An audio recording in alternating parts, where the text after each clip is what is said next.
Aqui com Danilo Brito, o time já passou aí a estreia, agora pega o Crato fora de casa. Como é que está sendo trabalhado esse time?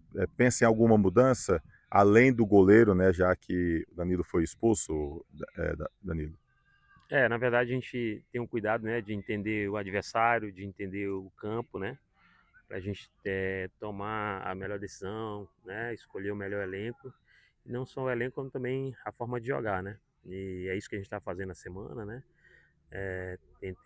Treinamos um sistema, hoje treinamos outro, e aí estamos vendo aquele que se adapta melhor, né, para o adversário, sabendo de um jogo difícil, né, um campo do adversário, logicamente onde o adversário conhece bem o seu campo, a um adversário difícil como a gente tem visto, né? A gente acompanhou a estreia do Crato diante do Barbalho e mais um jogo difícil, como acredito que todos que vão ser, principalmente nessa chave, né? E é isso, mas até amanhã a gente está definindo. Goleiro, o Flávio chegou, já coloca o Flávio, já chega apto para o jogo, ou você pensa em manter o garoto Everton? O Flávio está pendente de fazer uma avaliação para ver se está tudo ok, né? Mas acredito que ele estando ok, em condições aí, sim, ele deve iniciar. É um cara já rodado, já identificado com a torcida, com o clube. É bem mais fácil a adaptação dele. Acredito que se ele tiver em condições, ele deve iniciar. E o Everton, como foi que você achou do Everton?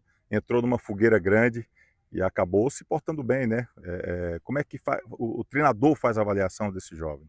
Para a gente uma grata surpresa, né? Porque imagina, ele é como você bem falou, né? Foi numa fogueira mesmo, um momento difícil, um jogo difícil, né? E ele ter que entrar ali, é apenas um jovem ainda de 20 anos.